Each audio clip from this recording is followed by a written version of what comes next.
Olá, pessoal. Sejam bem-vindos a mais uma aula de Língua Portuguesa 5. Hoje nós vamos falar sobre o sistema vocálico do português. Uma primeira parte em que vamos discutir um pouquinho sobre a estrutura, o que é uma posição pré-tônica, o que é uma posição pós-tônica final, o que é uma posição pós-tônica não final, uma posição tônica, e aí vamos tentar entender um pouquinho de como se dá como ocorrem as neutralizações no sistema vocálico do português brasileiro, que geram arcofonemas. Então, vocês já estão vendo aí a tela compartilhada? Deixa eu começar, então. Então, de que a gente vai tratar, né? Matoso Câmara Júnior descreve as vogais a partir da sua posição na sílaba. Então, é fundamental que a gente entenda que quando nós estamos falando sobre sistema vocálico e daqui a pouco sobre sistema consonantal, a organização da sílaba, as partes que compõem a sílaba, ataque, núcleo, coda, são fundamentais para a gente entender essa dinâmica de estruturação do sistema fonológico de uma língua e por si, do português brasileiro. Em especial, quando falamos sobre sistema vocálico, nós precisamos fazer menção à questão das vogais, que podem estar numa sílaba tônica, ou seja, aquela que tem maior intensidade, uma sílaba pré-tônica, uma sílaba pós-tônica não final, ou o que só acontece nas proparoxítonas, e uma sílaba pós-tônica final. Então, diante desse quadro, a gente vai descrever um pouquinho, a partir de agora, esse sistema. Então, a vogal, por ser o núcleo da sílaba, o seu ponto de maior intensidade, cabe a função de distinguir as sílabas átonas e tônicas. Normalmente a vogal como o som vocal mais sonoro, de maior força expiratória, de articulação mais aberta e de mais firme tensão muscular, que funciona em todas as línguas como centro de sílaba. Embora algumas consoantes, particularmente as que chamamos sonantes, não estejam necessariamente excluídas dessa posição. Então, existem línguas em que consoantes sonantes podem sim ocupar a posição de núcleo da sílaba, mas no caso do português especificamente, o núcleo é sempre ocupado por uma vogal. As vogais portuguesas são normalmente representadas por um triângulo vocálico, e a gente já viu isso nas aulas de articulação, a gente já viu isso em vários outros momentos. Então, que estrutura é essa? Eu observo a articulação das vogais segundo a altura, segundo o grau de recuo da língua e segundo o nível de arredondamento dos lábios. Então, segundo a altura, uma vogal pode ser baixa, média alta ou alta. Uma vogal em relação ao nível de recuo, ela pode ser central, anterior ou posterior, e ela pode ser arredondada ou não arredondada. Há uma relação diretamente proporcional, né, em que uma vogal anterior é sempre não arredondada, enquanto uma vogal posterior é sempre arredondada. Dito isso, a gente pode fazer uma crítica à NGB, que apresenta uma classificação das vogais que prevê um quadro único para as vogais tônicas e átonas. É como se a gente não tivesse diferenciação entre as vogais nesse sistema fonológico do português. Então, todas as vogais podem estar presentes em sílaba tônica, mas nem todas aparecem em sílaba átona, pré-tônica ou pós-tônica. E mais do que isso, quando a gente vai para o sistema de transcrição grafemática, né, a elaboração das letras do português, os fonemas e e, assim como o e o, são representados pelo mesmo grafema, o que passa para as crianças, para os nossos alunos, para a grande sociedade, a impressão de que o português tem 5 vogais, quando, na verdade, em posição tônica, aquela que a gente tem o maior número de vogais disponíveis no sistema, são 7 vogais. Então, para Matoso Câmara Júnior, a classificação dos fonemas vocálicos tem de partir da posição tônica e há algumas justificativas para isso. Primeiro, é nessa posição que incide o acento com a maior força expiratória, com a maior intensidade. Deixa eu voltar aqui. É nessa posição que incide o acento com a maior intensidade. Segundo, só um momento. É o contexto em que estão presentes todas as vogais do português, sem nenhuma exceção. E 3, as vogais distintivas do português são resultantes da associação do movimento horizontal e do movimento vertical da língua, assim como de um movimento de distensão ou arredondamento dos lábios, e esse conjunto de articulação é visto de uma forma muito clara nesse contexto tônico. Então, quais são as vogais em posição tônica? A gente já viu, vamos só retomar aqui rapidinho.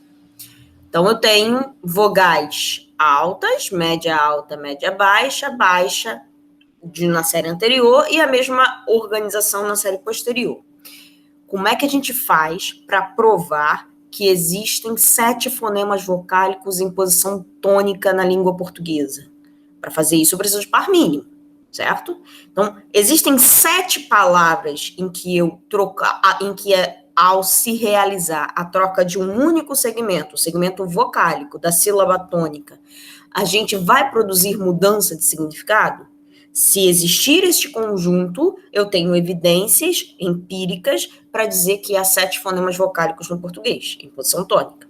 Então, são 7 vogais em posição tônicas, que podem ser atestadas pela observação dos pares mínimos abaixo. Suco, soco, soco, saco, seco, seco e seco. Então, a gente tem aqui, ó, pela transcrição que vocês estão vendo aqui nessa série, pela transcrição que vocês observam aqui, vocês vão conseguir perceber que há, na transcrição fonética, essa que está entre colchetes, na fonológica também dá para ver, uma diferenciação, e há, para cada uma dessas palavras, um significado diferente. Né? Então, suco é um líquido, soco é um ato, né? É um gesto, soco é um verbo, saco é um objeto, seco é um verbo, seco é o estado de uma coisa e seco é o nome de um bicho. Então, tenho aí prova empírica para dizer que há 7 fonemas vocálicos no português. Bom, se há 7 fonemas vocálicos no português em posição tônica, o que a gente pode falar sobre as posições átonas? Porque é nelas que está o grande gargalo. São elas que vão nos fazer perceber as diferenças nesse sistema. Então, primeiro, o que é uma posição átona? A posição átona, o Câmara Júnior já nos diz, é caracterizada pela redução do número de fonemas. Isto é, mais de uma oposição desaparece ou se suprime, ficando para cada um fonema em vez de 2. Então, preste atenção. Se em posição tônica eu tenho 7 vogais e o Matoso está dizendo que há uma redução do número de fonemas, então em cada uma das posições átonas, pré-tônica, pós-tônica no final, pós-tônica final, a gente vai verificar uma diminuição do número dessas vogais. 7, dessas 7 que estão lá em posição tônica. Prestem atenção num conceito. Se em um contexto fonológico, se em um ambiente fonológico específico, há 7 vogais, há um número máximo de vogais, o que está acontecendo para que nos outros ambientes fonológicos ocorra a diminuição desse número, necessariamente um processo de neutralização, que é marcado por um arco fonema. Então, vamos lá. O que é uma vogal átona? É aquela pronunciada com menor força expiratória. Em relação à tônica, a comparação está sendo feita dentre as sílabas, quais são aquelas que têm qual é aquela que tem a maior força expiratória? Todas as outras são chamadas de átonas. 2.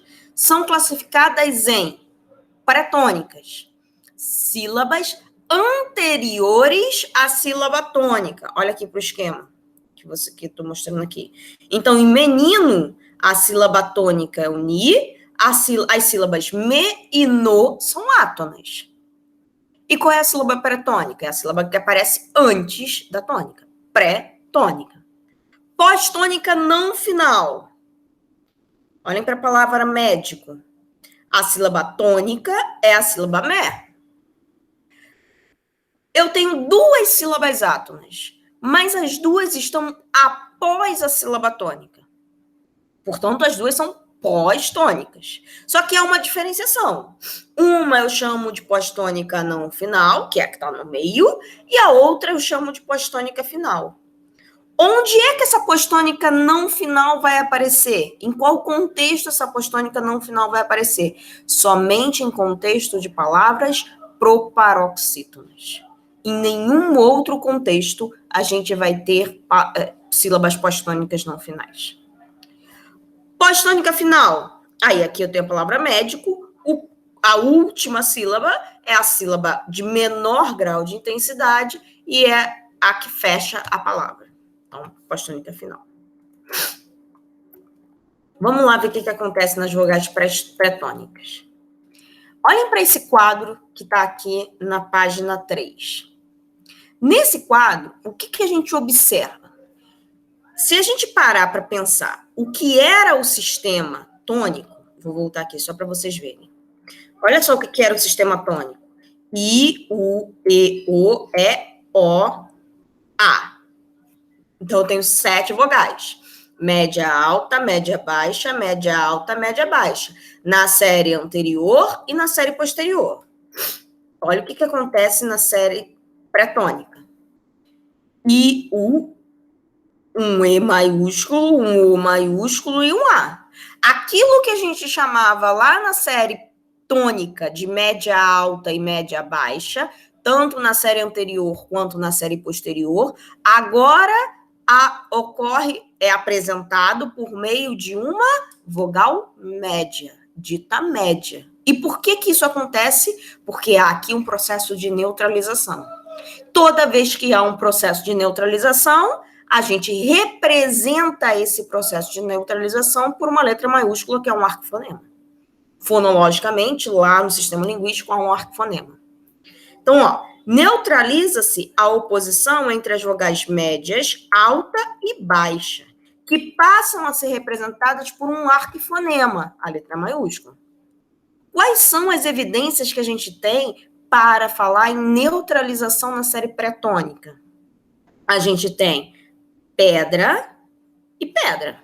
Então, se eu fizer a transcrição fonológica da palavra primitiva pedra, eu vou ter uma vogal aqui, nessa sílaba, a sílaba tônica dessa palavra é pé.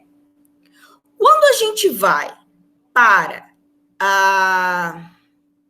uma palavra derivada, tipo pedreiro, essa palavra derivada pode ser produzida como pedreiro ou pedreiro.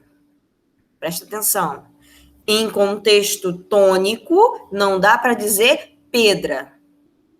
Em contexto pré-tônico, essa mesma sílaba pé, que antes era tônica e agora, numa palavra derivada, passou a pré-tônica, passa a ser realizado ou como pedreiro ou como pedreiro. E aqui eu faço a transcrição considerando a realização como monotono, não como ditongo. Uma monotonação. Então, pedreiro e pedreiro. Como é que há, então, uma representação fonológica disso? Então, se é e não opõem mais significado, se não há diferença entre dizer pedreiro ou pedreiro, então significa que na posição pré-tônica, o E, as vogais médias altas e médias baixas da série anterior, se neutralizaram. Se neutralizaram, eu represento por um arquifonema. E aqui já tem um outro arquifonema aqui, que daqui a pouco vocês vão descobrir por que ele apareceu. A mesma coisa eu posso observar em sede. Em sede. Sede, sede.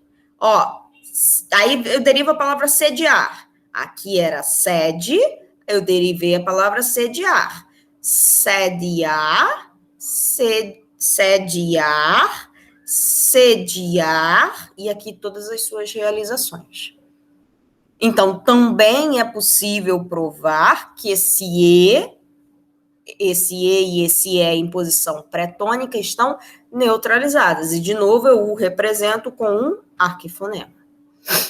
A mesma coisa, a mesma análise a gente pode adotar para a série posterior. Então, ó, soco, a transcrição aqui é de soco, na sílaba so, o O está numa posição tônica. Agora, na palavra socar, o O está numa posição pré-tônica. E aí, como é que a gente realiza isso? Socar ou socar. Então, há aqui um arquifonema na série pré-tônica. Vogais pós-tônicas. Como vimos, são divididas em dois grupos. As pós-tônicas não finais, que só ocorrem nas palavras proparoxítonas, e as pós-tônicas finais, que são as mais débeis da língua, ou seja, são pronunciadas com uma menor força expiratória. Esse grupo aqui é o grupo da pós-tônica não final, aquele que só acontece nas sílabas, nas palavras proparoxítonas. Reparem uma coisa, lá na série tônica nós tínhamos 7 vogais, na série pré-tônica nós tínhamos 5, restam agora 4 vogais na série pós-tônica não final. Está havendo uma redução no quadro. E vejam que aqui o processo é ainda mais forte, ó. Agora a série média nas vogais posteriores se neutraliza juntamente com a série alta. Então, eu tenho agrônomo, época, mas, por outro lado, eu posso ter sonífero ou sonífero, tráfego ou tráfego, ok? Agrônomo, não passa mais na nossa língua. Então, esse U aqui é uma vogal neutralizada, neutralizou na série alta. Por último, vogais pós-tônicas finais. O que acontece aqui? Neutraliza-se a oposição entre as séries alta e média nos dois sistemas, ou seja, nos dois níveis de recuo, no recuo da série anterior e no recuo da série posterior. E a gente só tem 3 vogais em posição pós-tônica final. É o A, que não se mexe, que é a vogal baixa, a vogal central, e as 2 vogais da série alta. A vogal da série alta anterior, o I, e a vogal da série alta posterior, o U. Então, em menino, que pode se realizar como menino ou menino, aqui eu tenho um U aqui, ó, sendo realizado. Assim como alegre, árabe, perigo. Ok? Aqui estão as referências. E a gente vai, em breve, falar sobre o quadro dos contextos em que há encontros vocálicos. Tá? Então, essa é a próxima aula da gente. Deixa eu encerrar a gravação.